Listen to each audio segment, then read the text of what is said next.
আসসালামু আলাইকুম। Welcome back to my channel Ruma's dims kitchen. আজকের রেসিপি লোটে মাছের কাটলেট। তো চলো লোটে মাছটাকে পারফেক্টভাবে কাটলেটের জন্য কিভাবে কেটে নিচ্ছি সেটা দেখিয়ে দিচ্ছি। ফার্স্টে এইভাবে ছুরি দিয়ে বা কাঁচি দিয়ে, আমি কাঁচি দিয়েই কাটছি, তোমরা যেটা সুবিধা সেটা দিয়েই কাটবে। এইভাবে প্রথমে পেটের দিক দিয়ে লম্বা করে চিড়ে নিতে হবে। মাছ কাটার প্রসেসটা খুব ভালোভাবেই আমি দেখিয়ে দিচ্ছি, আর তোমরা একটু মনোযোগ দিয়ে ভালোভাবে দেখে নিও, না হলে কাটলেট প্রপারভাবে তৈরি করতে পারবে না, আর ভিতরে কাঁটা রয়ে গেলে খেতেও ভালো লাগবে না। তাই একটু মনোযোগ দিয়ে দেখে নাও। ফার্স্টে চিড়ে নেওয়ার পরে কাঁটার পাশ থেকে আবারও একটু ডিপ করে এইভাবে কেটে নিচ্ছি। দেখতেই পাচ্ছ কাঁটার পাশ দিয়ে আমি আবারও চিড়ে নিলাম। পুরোটা লম্বা করে আমি ছিঁড়ে নেব কাঁটার পাশ দিয়ে।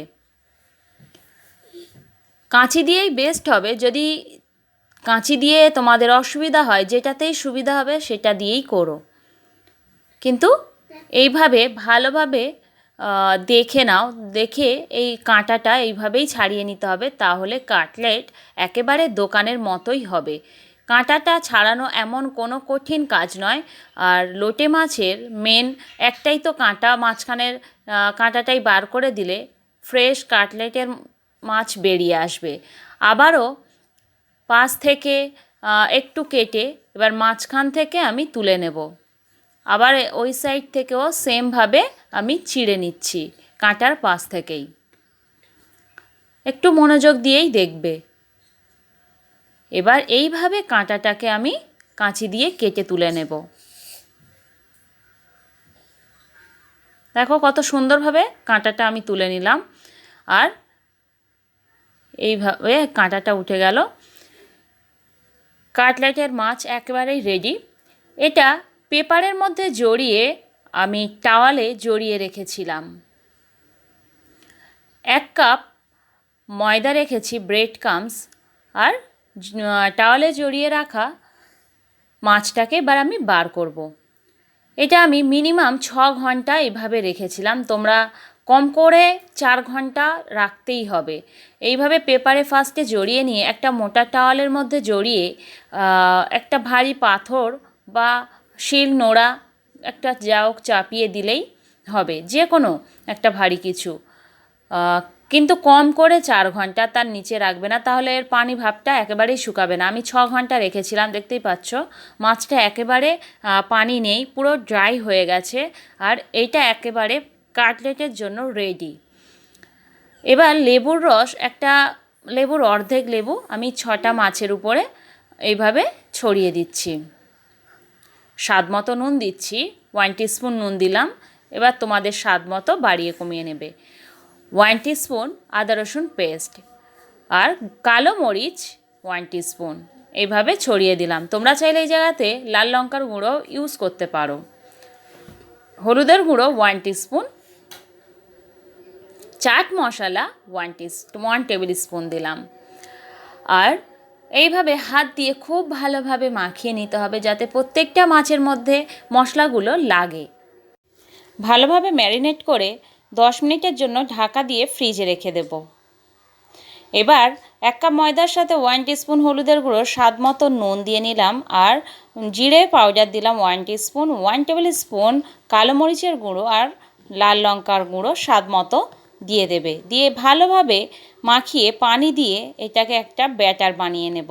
পানিটা প্রথমে বেশি করে দেয়া যাবে না, তাহলে পাতলা হয়ে যেতে পারে, তাই অল্প অল্প করে দিয়ে মাখিয়ে নিতে হবে। ঠিক এইভাবে কনসিস্টেন্সিটা এরকমই রাখতে হবে, এর চেয়ে মোটা বা এর চেয়ে পাতলা করা যাবে না। মাছটাকে এবার আমি ফ্রিজ থেকে বার করে এনে ব্যাটারের মধ্যে ডুবিয়ে এবার ব্রেড ক্রাম্বস ভালোভাবে লাগিয়ে নেব। এইভাবে ব্যাটারে একবার ডুবিয়ে ব্রেড ক্রাম্বসের উপরে দিলাম। এবার ব্রেড ক্রাম্বসটা ভালোভাবে লাগিয়ে নিচ্ছি। এইভাবে লোটে মাছের কাটলেট বানালে একেবারে পারফেক্ট দোকানের মতোই হয়।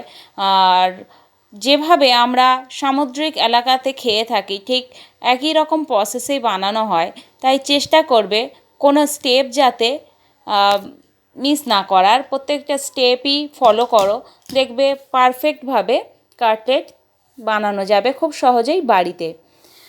এইভাবে ভালোভাবে কোটিংটা করতে হবে, হাত দিয়ে এইভাবে চেপে চেপে 5-6 বার উল্টিয়ে পাল্টিয়ে কোটিং করে নিতে হবে, তাহলে 2বার কোটিং করার প্রয়োজন পড়বে না। সবগুলো আমি একইভাবে কোটিং করে নেব, নিয়ে 10 মিনিটের জন্য ফ্রিজে আবারও রেখে দেব। আমার রান্নাটা যদি ভালো লাগে, আমার এই কাটলেটের রেসিপিটি যদি ভালো লাগে, অবশ্যই লাইক করতে ভুলো না, ভিডিওটি দেখে চলে যেও না, অবশ্যই লাইক করবে আর কমেন্ট করে জানিও কাটলেটটা কেমন হলো, কেমন বানালাম, আর অবশ্যই বাড়িতে বানাবে আর অনেক বেশি শেয়ার করো। 10 মিনিটের জন্য ফ্রিজে রেখে তারপরে আমি কিন্তু ভেজে নিচ্ছি, তাহলে ফ্রিজে রাখার কারণে ওই যে ব্রেড ক্রাম্বসের কোটিংটা খুব ভালোভাবে সেট হয়ে যায়। এবার সয়াবিন তেল ভালোভাবে গরম করে আমি ওর মধ্যে কাটলেটগুলোকে ছেড়ে দিচ্ছি। একটা পিঠ ভালোভাবে হয়ে যাওয়ার পরেই তবেই কিন্তু উল্টিয়ে দিচ্ছি।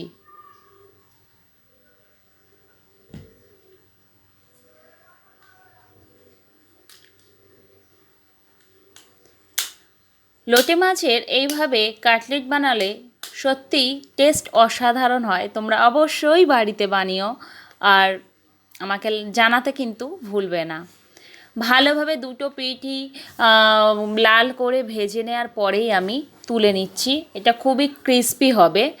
আর তুলে নেওয়ার পরে আমি টিস্যু পেপারের উপরে রাখছি বা একটা স্ট্রেনারের উপরে রাখতেই পারো, তাতে করে এক্সট্রা তেলটা ঝরে যাবে।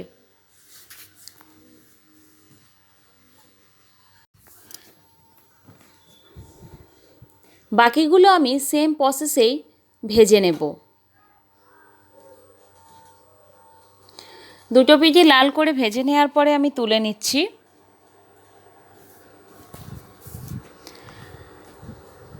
লোটে মাছের কাটলেট একেবারেই রেডি। আমি মেয়োনিজ, গ্রিন চিলি সস আর রেড টমেটো সস দিয়ে সার্ভ করেছি শসা দিয়ে। খেতে খুবই ক্রিস্পি হয়, দেখো দেখেই বুঝতে পারছো ভীষণই ভালো খেতে হবে। অবশ্যই বানিও আর সাথে থেকো। আল্লাহ হাফেজ।